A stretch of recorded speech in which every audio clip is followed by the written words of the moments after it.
Hi, I'm Bob Stern, And I'm Taras Geria. and together with our co-authors Fred Turner and Sabine Roman, we'd like to tell you some of the main ideas that are outlined in our new paper, The Long-Term Survival of Human Civilization, a Science-Based Paradigm in the journal Habitable Planet. The paper makes four key points. First, that human technological civilization may be unique in the galaxy. Second, the long-term survival of our civilization is our galactic responsibility. Third, civilization's activities should be aligned with solid Earth tempos and cycles. To do this, we propose future dynamics, a new scientific frontier focused on civilization's long-term survival. In this video, we explore each of the sections of our paper. Exoplanets hosting technological communicative civilizations are probably extremely unusual in the Milky Way galaxy. We may be the only one. This is because it's very difficult for such a species to evolve. Most importantly, there must be some kind of primitive life to begin with, something that can only happen on a planet in a habitable zone. Even here, primitive life is hard to start because the process requires an improbable sequence of chemical and physical events, from the formation of simple organic molecules to the creation of self-regulating structures like RNA, cell walls, and energy conversion systems. Even if life does exist on a planet, the likelihood that it will evolve into a technological communicative civilization is extremely low. In a previous study, we emphasized the importance of continents, oceans, and plate tectonics and billions of years of time needed for the extreme evolution of complex, intelligent life forms like ourselves. The development of technological civilizations is only possible on planets with some kind of primitive life, but the long-term coexistence of dry land, deep oceans, and plate tectonics is also critical. In a nutshell, life has to evolve mostly in an ocean, but must crawl out of the sea to evolve further. Land animals confront a continuously changing subaerial landscape and conditions that slowly transform animals to become capable of creating and using technology, allowing them to reach out beyond the home planet. Due to the very small variations of planetary topographies, which are only a few kilometers, it is much more likely than rocky planets in the habitable zone will be completely submerged in water or to be dry than those to have both deep water and extensive dry lands. We found that no more than 1% of rocky planets are likely to have both continents and oceans. Plate tectonics is also important because it provides continuous and moderate pressure for organisms to compete, adapt, and evolve continuously. Plate tectonics is an unusual style of mantle convection.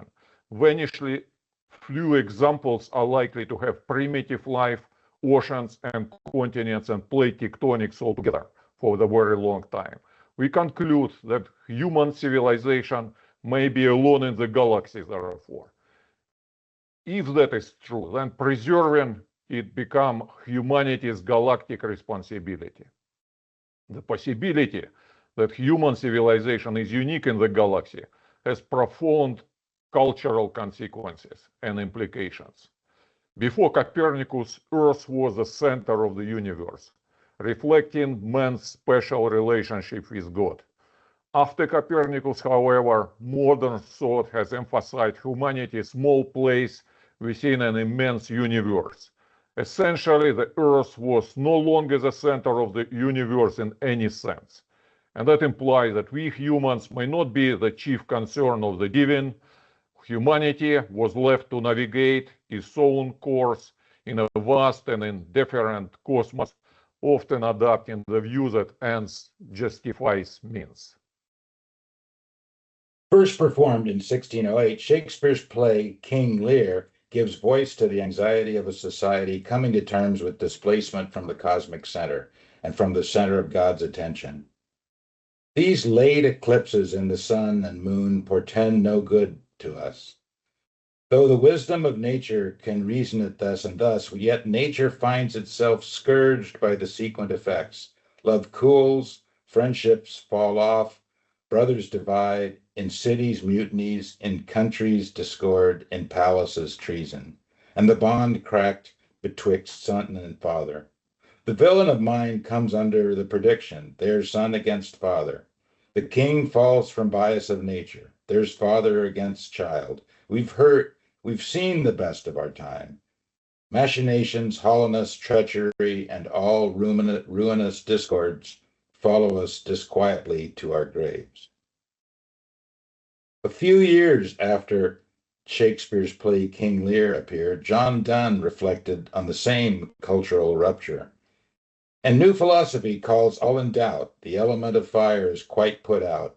The sun is lost and the earth, and no man's wit can well direct him where to look for it. And freely men confess that this world spent when in the planets and the firmament, they seek so many new, they see that this is crumbled out against to its atomies. 'Tis all in pieces, all coherence gone, all just supply and all relation. Prince, subject, father, son are things forgot. For every man's alone thinks he hath got to be a phoenix, and that then can be none of that kind of which he is but he. For the past 150 years, science fiction has taken up the banner of "We are nothing special." This began with Giovanni Schiaparelli's 1877 interpretation of linear features on Mars as canali, the Italian word for channels. This term was misinterpreted as canals, which must have been carved by intelligent and industrious creatures. Camille Flammarion amplified the misinterpretation in the 1890s, and Percival Lowell trumpeted it from 1894 until his death in 1916. As late as 1962, canals were still shown on maps of Mars, and this only stopped when Mariner 4 spacecraft beamed back the first images of Mars' surface in 1965. Lowell, in particular, let his imagination run wild.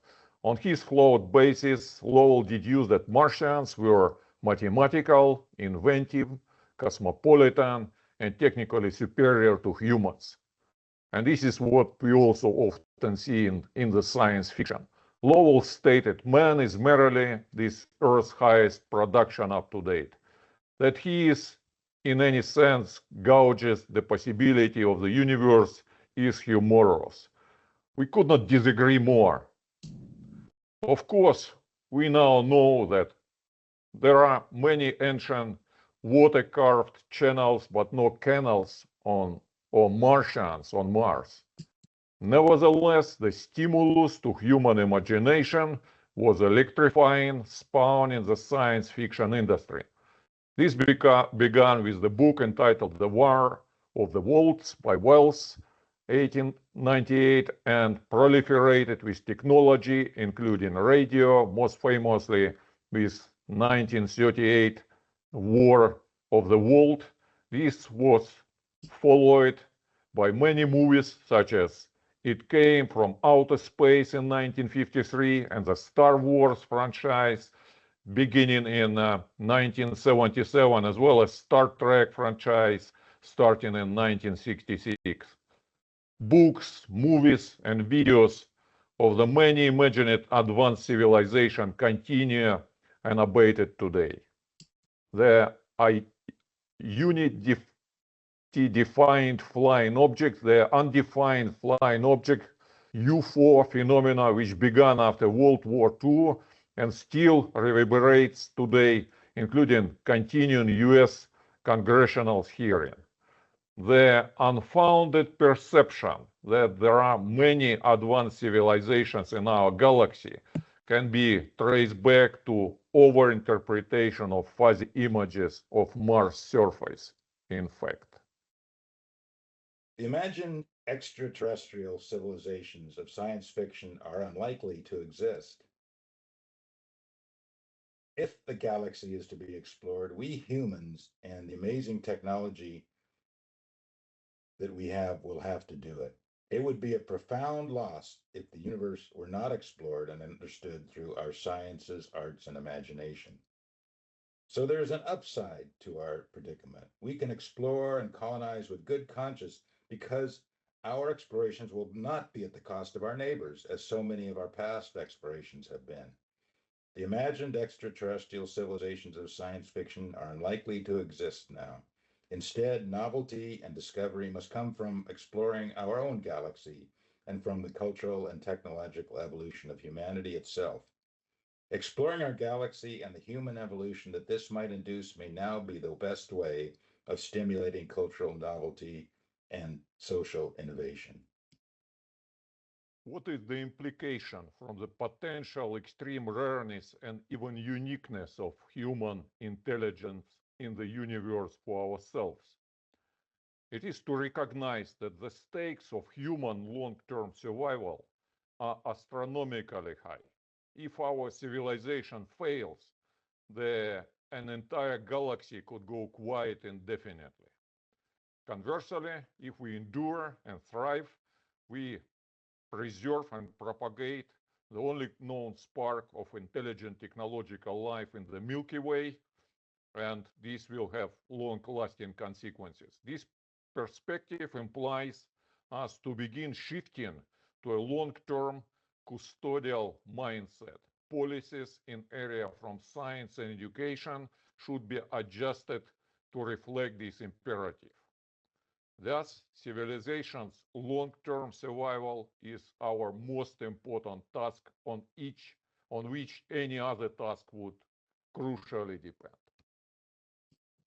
To ensure our survival, we must align our civilization's activities with Earth's system dynamics rather than against them. In contrast to humanity's strong impact on the landscape, oceans, and atmosphere, we have no discernible effect on the solid Earth system, including plate tectonics, mantle plumes, and Earth's magnetic field. The surface changes will eventually propagate and perhaps affect mantle convection and plate tectonics in unpredictable ways, but any effects that such changes might have on the surface are far in the future. The only way to better align the goal of humanity's long-term survival on Earth with Earth processes is by learning from the geologic past, which hold vital clues and lessons for the future of civilization. Our planet's rocks and fossils are records of past climates, catastrophes, and recoveries.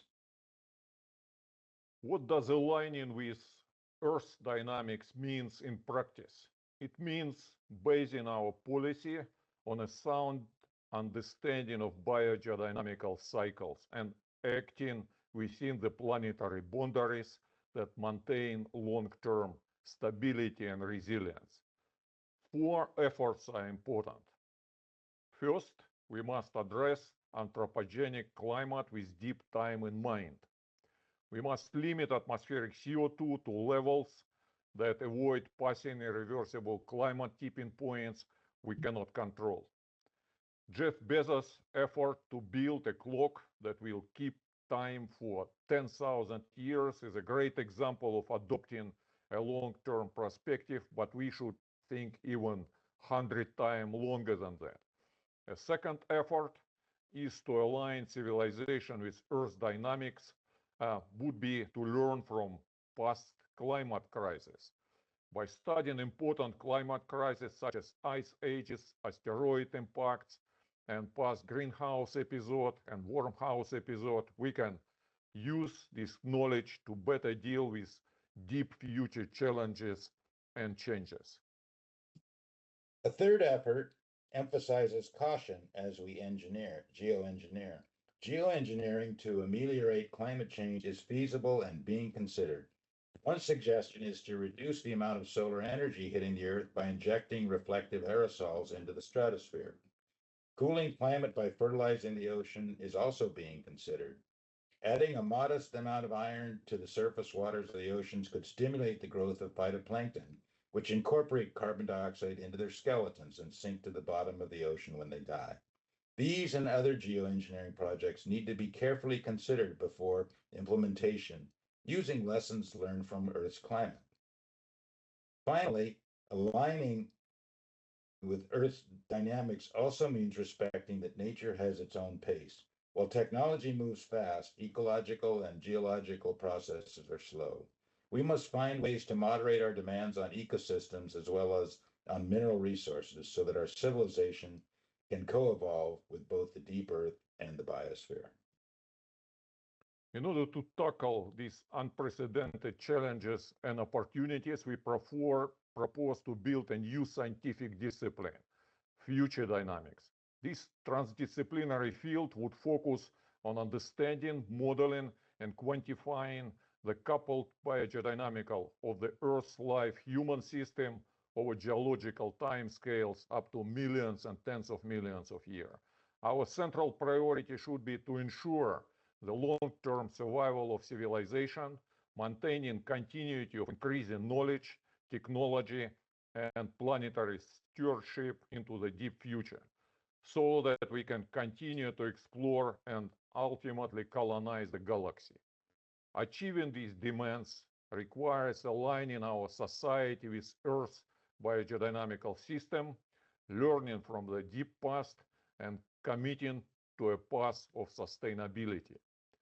It also calls for innovation on how we think, learn, and plan, embracing a new future dynamics perspective that transcends short-term political consideration as much as possible. In doing so, we fulfill a responsibility not just to our children or grandchildren, but to the entire chain of unique life and consciousness that hopefully will emanate from our action, stretching millions of years ahead. The long-term survival of human civilization is the bedrock upon which all other aspirations rest, and it's a mission worthy of our greatest effort.